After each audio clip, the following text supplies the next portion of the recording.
Sometimes, the people who save us aren't the ones we were born to. They're the quiet ones, living two doors down.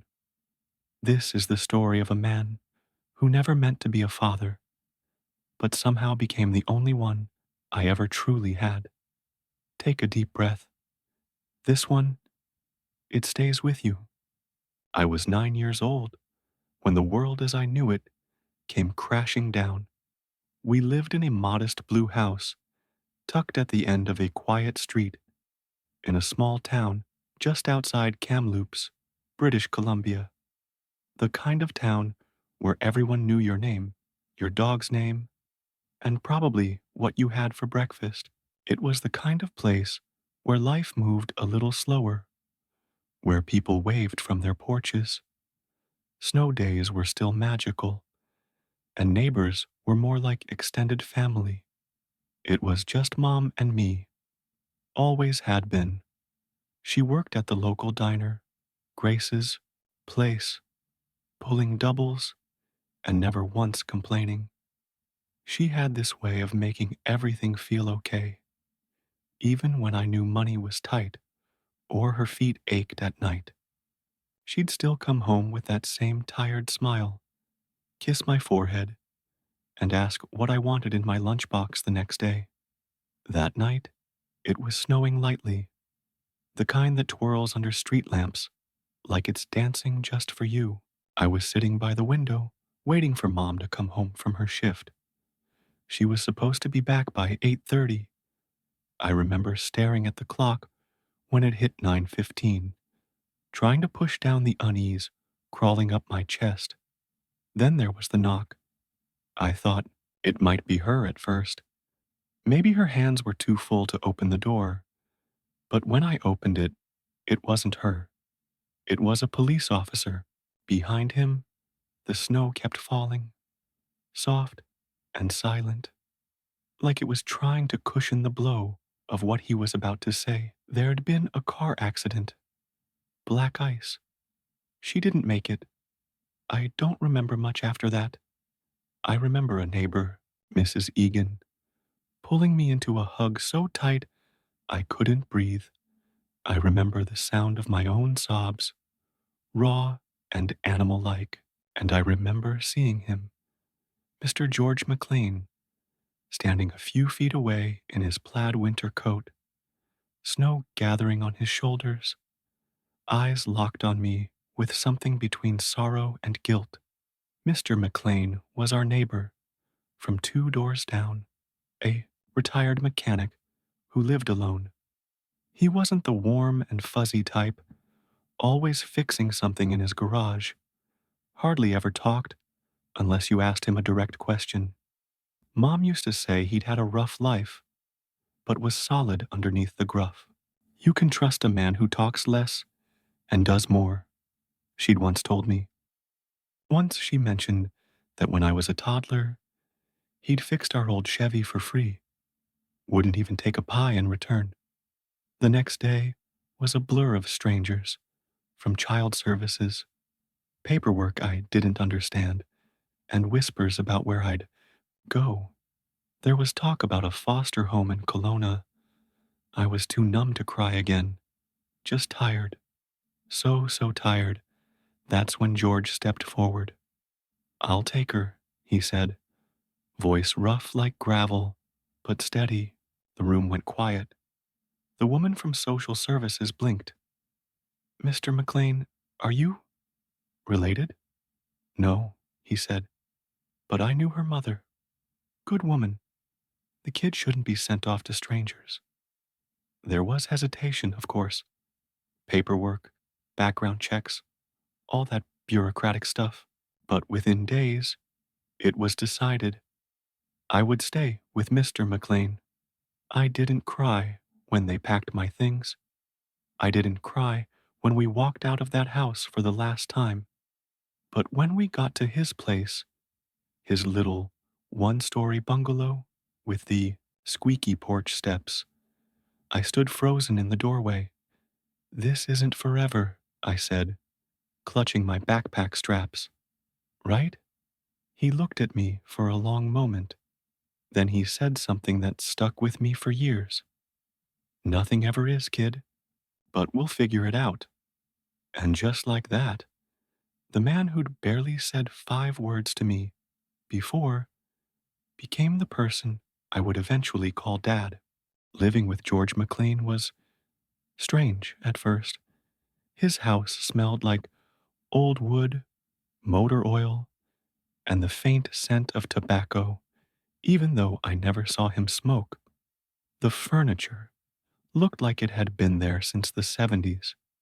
Thick brown plaid cushions and faded wood paneling. He had a lazy orange cat named Rusty, who seemed just as unimpressed with me as I was with him. George didn't talk much. The first morning, he slid a plate of toast and eggs across the table without a word. I mumbled a thank you, and he gave a short grunt in return. That was our entire conversation. He had rules, too, simple ones, but firm. No going outside after dark. Homework before TV. Dishes done right after dinner. No food in your room. And, for some reason, never touch the photo on the mantel. I didn't ask about the photo. I didn't ask about anything, really. I was still wrapped in grief, still waking up hoping the last week had just been a dream. But life didn't wait for me to catch up. There was school. There were awkward questions from classmates. There were meals I had to eat even when I had no appetite. And there was George, this tall, quiet man who didn't try to comfort me, but also never let me fall. Like when I forgot my math textbook at school and panicked the night before a test, he drove back to the school with me in the snow without saying a word of annoyance, or when I refused to eat for 2 days, too sad and angry to pretend everything was okay. He didn't scold me.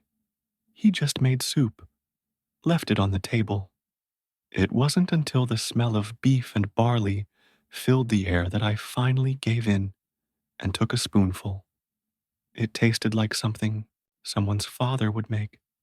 I didn't realize it then, but George had been watching, learning how to care in his own quiet way.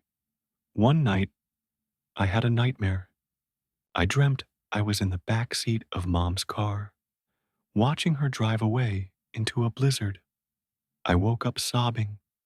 Before I knew it, George was at my door, awkwardly holding a glass of water. He stood there for a few seconds, unsure of what to do. Then, almost robotically, he stepped inside and sat on the edge of my bed. "You're safe," he said. "You're not alone here." It wasn't a warm hug or a lullaby, but it was something. That moment stuck with me. It was the first time I believed him that maybe I wasn't just a temporary guest in his home. Maybe, somehow, I belonged. I started drawing again. Mom had always said I had a talent for it. I kept a little sketchbook, and over time, the pictures shifted from lonely trees and gray skies to a porch with 2 chairs, to a man fixing a truck, to a cat stretched out in the sun, to home. And Rusty? He jumped onto my bed that night and curled up beside me. It was the first time he'd done that. By the time I turned 12, living with George didn't feel strange anymore. He still wasn't what you'd call warm, but there was a quiet rhythm to our life now. He made oatmeal every morning, drove me to school in his old Chevy pickup, and never missed a parent-teacher meeting, though he usually just nodded a lot and muttered, "She's a smart one." I'd grown used to his silence. It wasn't uncomfortable anymore. It felt safe. But deep down, I still wondered why he'd taken me in. He wasn't family. He wasn't close friends with my mom, at least not that I knew. She'd spoken kindly, About him, sure, but I never saw them chat much more than any two neighbors would. So why risk everything? His quiet life, his retirement, his peace, for a grieving, angry little girl? I thought about asking him 100 times, but I didn't. I guess I was afraid. Afraid he'd say, I don't know. Or worse, I made a mistake. Instead, I started watching him more closely, not in a weird way, just noticing things. The way his hands would tremble when he passed the photo on the mantel, but never looked directly at it. The way he'd sometimes sit outside on the porch, long after sunset, staring into the dark like he was waiting for someone. One afternoon, I came home early from school after catching a bad cold. George wasn't expecting me. I walked in quietly, trying not to make noise, until I heard him in the living room. He was sitting on the floor in front of the fireplace, holding that photo I was never supposed to touch. His back was to me, and his shoulders were shaking. He was crying. It was the first and only time I ever saw George cry. I didn't say anything, just crept back to my room, heart pounding in my chest, filled with questions I didn't have the courage to ask. That night at dinner, I finally spoke. Who's the girl in that photo? He didn't flinch, didn't even look up from his plate. My daughter, he said. That was all. No explanation, no elaboration, just 3 words. After that, I noticed things I hadn't before. The second bedroom in his house, always locked. The small bracelet hanging on the doorknob like a forgotten charm, and the old children's books stacked neatly in a box in the hallway closet. She had existed. She had lived here. And something had happened. I didn't push. Because sometimes, when people carry grief that heavy, asking them to unpack it is like opening a dam. I wasn't ready for the flood, so I let the questions sit, and George let the silence stay. That night, I sketched something new, a little girl in overalls, standing at a window. There was a storm behind her, but inside the room, a man stood behind her, quiet, still, but solid as a tree. And in the corner of the page, I drew a tiny bracelet on the doorknob. I didn't know it yet, but that sketch would someday hang beside another, one I hadn't drawn yet, one that would show what happened when the past finally found peace. It was the spring I turned 13 when I found the box. George had asked me to help him clear out the attic. Something about finally getting rid of junk that's been sitting around longer than I've been alive. I didn't expect much. Just dusty tools, old furniture, maybe a few cobwebs, but tucked in the corner, behind a stack of empty paint cans and a broken lamp, I saw it. A small cedar chest with tarnished brass hinges. It looked out of place, too well kept, too intentional. I hesitated before touching it.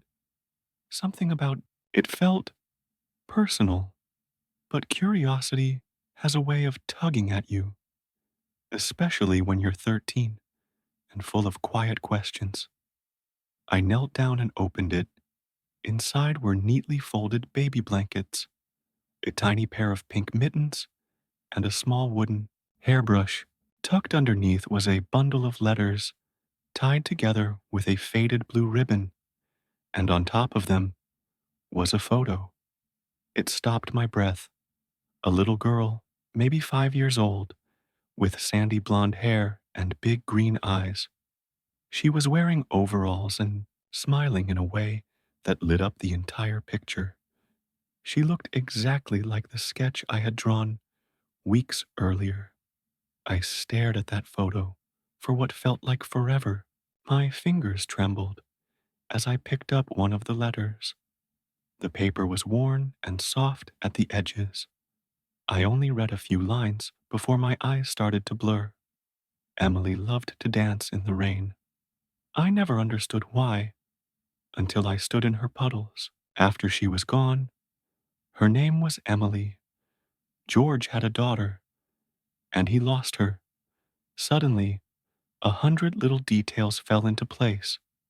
The locked bedroom, the picture on the mantel, the way his face tightened every time someone mentioned kids. He hadn't just taken me in out of kindness. He had lived this before. He had loved and lost. And maybe, just maybe, he was trying to make peace with a past that had never really left him. As I gently placed the letter back into the box, something else caught my eye. An old photo tucked beneath the rest. It was of my mom, younger, smiling, standing next to George and a little girl, Emily. They had known each other, not just as neighbors, as friends, maybe more. Suddenly, a memory surfaced. My mom once sang, "Sometimes people carry grief so deep you don't reopen it. You just walk beside them until they're ready." Maybe that's why she never told me about George. Maybe she was waiting for him to tell me himself. That night, I sketched again. This time, I drew 3 figures: a woman with kind eyes, a little girl dancing barefoot in the rain, and a man standing behind them both, half in shadow, but watching over them all. I tucked the drawing into my sketchbook without showing George. Not yet. The storm didn't feel like just weather. It felt like a test. It was late October, windy, wet, and unrelenting. British Columbia had been soaked all week, and by Friday night, the power flickered twice before finally giving up. George had lit the wood stove and placed a lantern on the table. Rusty was curled beside the fire. I was sketching near the window, drawing the shapes the wind made in the trees. Then I noticed something. Mittens isn't in. George looked up. She's probably hiding under the porch. I shook my head. I let her out this afternoon and forgot to check. I was already pulling on my boots. Claire, don't. It's dangerous out there. She's just a kitten. I didn't wait for an answer. I rushed out, flashlight in hand, rain slicing across my face. The wind howled. I called her name over and over. I spotted a shape near the fence line and chased it, slipping on the wet grass. The next thing I knew, I was tumbling. The small slope behind our property had turned to mud. I hit the bottom hard. My head smacked something solid. Pain exploded. Then blackness. When I came to, the flashlight was gone. My ankle throbbed, and warm blood trickled from my hairline. Was terrified, dizzy, alone. Then, in the distance, a beam of light, and his voice. Claire! George crashed through the trees, soaked, wild-eyed. He slipped scrambling down the slope, then crawled the last few feet. When he saw me lying there, barely able to move, something in him broke. He dropped to his knees, lifted me into his arms. I felt his heartbeat against mine, fast, shaking. Back at the house, he wrapped my head, iced my ankle, tucked every blanket around me. Then he sat down and held my hand like he might never let go. You scared the hell out of me, he said. Could barely speak. I'm sorry. I thought I saw her. His voice cracked. You could have died. Don't you get it? You're not just some kid I'm looking after. Your, he didn't finish, but his hand tightened around mine. I squeezed back. Rusty, dry and unharmed, leapt onto the couch and nestled beside us like some divine timing joke. George let out a laugh, just a breath of one, and for the first time, I saw not just guilt in his eyes. I saw fear. I saw love. That night, I didn't sketch. I just slept, with his coat draped over me like armor and his quiet watch standing guard. After the storm, something shifted between us. George wasn't suddenly warm and chatty. He was still George, but there was a softness now, a kind of ease. He started calling me kiddo more often, and once, just once, sweetheart, though he quickly pretended he hadn't. One Saturday afternoon in early November, we were sitting on the porch again. The air was sharp, the trees bare. George had tea. I had my sketchbook. Without looking up, he said, "You remind me of her sometimes." I didn't have to ask who. He took a sip, then continued. She loved to draw. Once, she used crayons on the kitchen wall. Said it was her gallery. I was so mad I grounded her for a day. She drew on the floor the next morning. He smiled. It was small, distant, but real. Then his voice grew quieter. She died in a car accident. I was driving. Just a quick trip to get milk. I had a beer, maybe two. I thought I was fine. He paused. There was black ice. We hit a tree. She wasn't buckled properly. I didn't check. I could hear the shame in every word. I didn't go to jail. They said it was an accident, but it wasn't. It was me. He stared out across the yard. I took the truck into the woods 2 weeks later, left the keys in the ignition. I was going to sit there until it was over. My heart stopped. But your mom found me. I don't know how. She knocked on the window like she'd just dropped by to return a dish. He laughed once, bitterly. She didn't ask questions, just sat with me. Didn't say a word. That silence saved my life. We sat in silence now, too. But it was a different kind, a grateful kind. I never thought I'd be around kids again. I didn't deserve to be. But when she died, and you needed someone, I thought maybe I could be useful one more time. He looked at me. I still don't think I deserve to be your dad. I reached into my jacket pocket and pulled out the envelope I'd been carrying for weeks. Then I guess it's a good thing I already made it official. He opened the envelope. Inside was a name change certificate, Claire McLean. He stared at it for a long time, said nothing, then finally, softly, "Guess that makes it real." It already was, I said, and I sketched that moment later that night. The porch, the trees bare, 2 mugs of tea, and a silence between us that wasn't heavy anymore. It was home. Years have passed since that winter on the porch.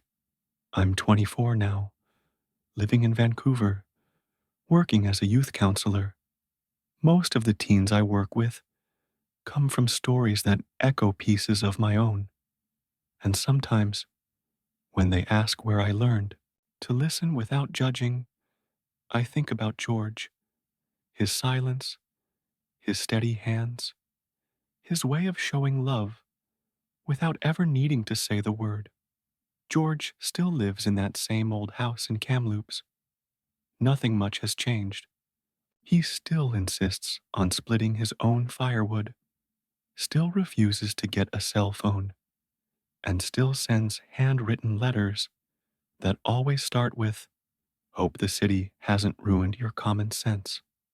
He came to my university graduation wearing a tie so old it still had a Zeller's tag.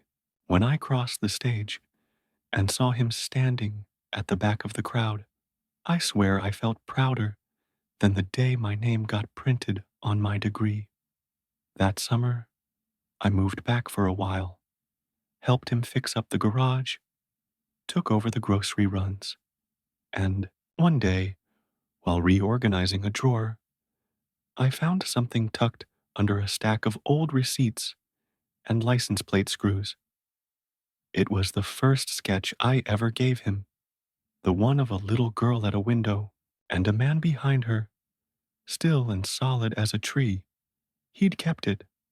I wanted to give something back, so I drew him another sketch. This time, it was different. A porch with two chairs. The same girl, now grown, standing beside the man.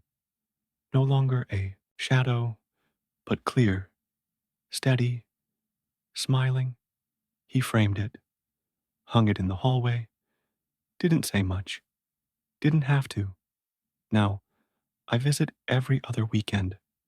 We sit on the porch, same as always. Sometimes we talk. Sometimes we just sip tea and listen to the wind. Rusty Jr., yes, the second one, circles our feet like he owns the place. And every time I leave, George walks me to the car. He slips something into my hand, sometimes a note, sometimes a peppermint, once even a lucky loonie. But the last time, it was that first sketch again. He didn't say anything, just closed my fingers around it, patted my shoulder, and stood at the edge of the driveway. He never says goodbye, just watches until my car disappears. The porch light always on, that house, that man, that quiet love.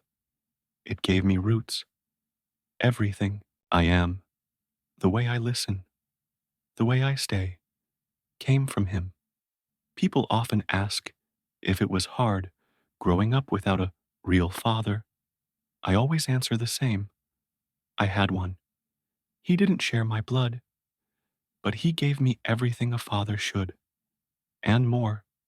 If this story touched you, don't forget to like, share, and subscribe for more powerful, real-life inspired stories. And in the comments, tell us, who was your George McClane?